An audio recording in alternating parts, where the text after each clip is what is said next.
Alright guys, the pressure is mounting and the world is reacting concerning Justice James Omotosho's judgment over Kanu.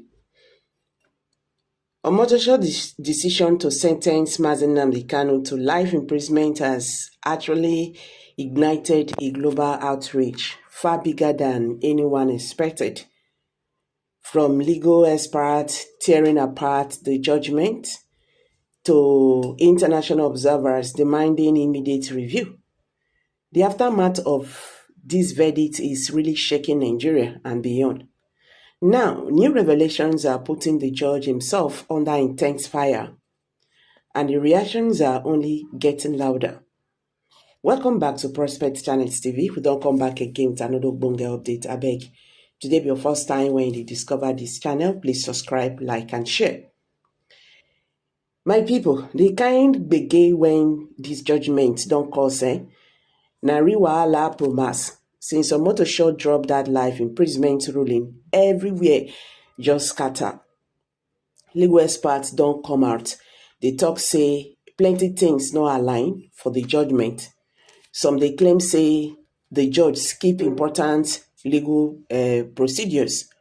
Others they talk say international conventions when Nigeria don't sign, not even enter the matter. For Southeast, things don dey rise. Sometimes they calm, some dey hot.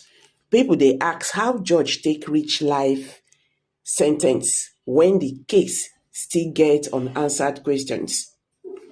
Even human rights groups don dey blow siren. Dem dey talk say the verdict no follow due process and say the judge fit don create one dangerous precedent when go affect other cases in future. And as if that one no do, the foreign organizations don't begin drag Nigeria for spotlight. Then they ask for transparency. Then they demand full breakdown of how these judgments take reach. Omotosho name now they trend everywhere. You get in name now, don't they trend? Justice James Omotosho name, don't they trend everywhere? Not be for good reason. People they question them. Lawyers they analyze every line of in ruling, and international pressure they mount like say storm won't burst. So they even hint say the appeal go shake the entire system because if they prove say error dey inside the judgment, e fit open another big legal wahala for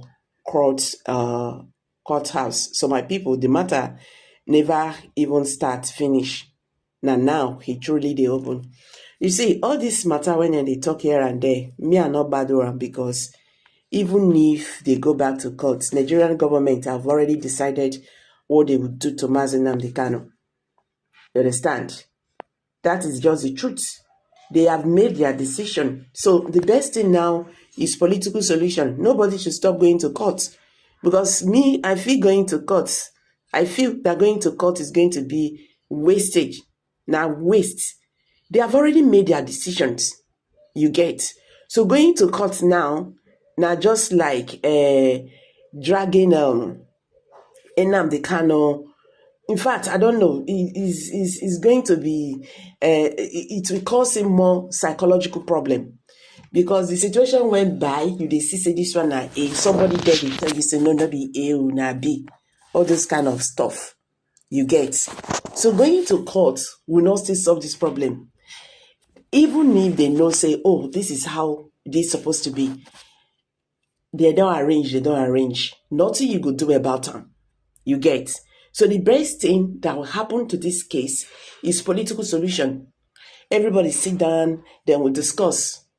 Yes, they will discuss. That is the only way this matter will take ahead. If not, anybody when they talk this and that, Omotosho does not just act on his own.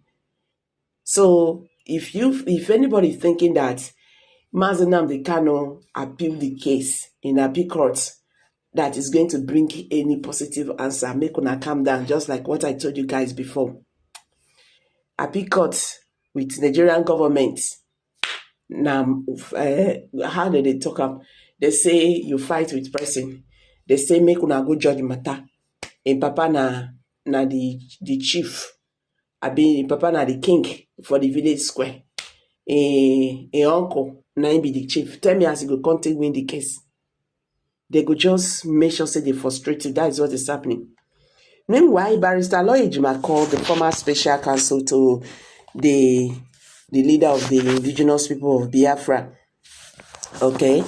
IPOB Nnamdi Kanu has raised concerns that transferring Kanu to a correctional facility in Sokoto, hundreds of kilometers from Abuja, poses a serious threat to his rights and ability to file and pursue an appeal in his case.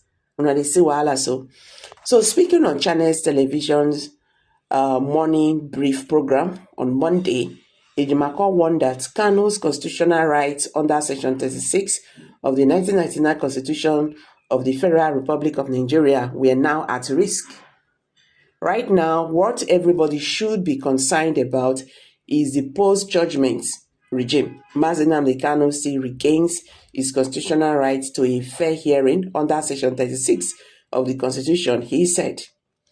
Ejimako, who served as Kanu's special counsel until the IPOB leader opted to retain him only as a legal consultant, stressed that the appeal process requires immediate and detailed actions that are impossible to execute without close access to the relevant courts and legal support. That constitutional right is going to be expressed before the Court of Appeal, or perhaps there could be post-judgment maneuverings that could be made before the High Court. But for now, it is well known to the whole world and to the High Court and to everyone else who is a stakeholder in this case that Nnamdi Kanu has no legal counsel. As I speak, he still represents himself, he noted. Ejimako said the legal community and observers were stunned to learn that Kanu was moved from Abuja to a prison in Sokoto shortly after his sentencing. After the sentencing, I was surprised, and I think everybody else who was monitoring his case was surprised that Kanu was plucked from Abuja and taken all the way to Sokoto, which is in the most northern part of Nigeria, he said. He questioned how Kanu could meet the strict procedural demand required to initiate an appeal. Ejimako said one begins to ask, how can he effectively prosecute his appeal or even take the initial step towards initiating his appeal? Initiating an appeal is not an easy thing to do. He has to file a notice of appeal, request for the transcripts of the record of the proceedings before the High Court, pay for them, review them, and do all sorts of activities that we play out before the Court of Appeal. These things require his personal physical presence to get these things accomplished. Unless he hires a lawyer, and up to this point, he hasn't indicated that he is going to hire any lawyer, or he has not made known to anybody that he has hired any lawyer. He added that the Sokoto division of the Court of Appeal has no jurisdiction over Kanu's case. You wonder whether he will be able to prosecute his appeal from his prison location in Sokoto. The Sokoto division of the Court of Appeal does not have jurisdiction over his case, so it is Abuja division. Ejimako clarified that the trial judge did not order Kanu's incarceration in Sokoto. He said, so putting him in Sokoto, I know it is not the fault of the judge, it is the fault of the executive branch. When someone is sentenced, they become the property of the executive branch, in particular to the correctional service. That decision of putting him in Sokoto perhaps did not take into account his concern. I am expressing it is very insensitive to his rights. A prisoner still has rights. That you are in prison does not mean you have lost your rights. Under Chapter 4 of the Nigerian Constitution, your fundamental right is particular Section 36, which is what is relevant now. Can Nnamdi Kanu effectively prosecute his appeal or even initiate it from that location in Sokoto? The answer is no. The judge did not particularly order that he be detained in Sokoto. There was only one prison in Nigeria that was excluded, which was Kuje Prison.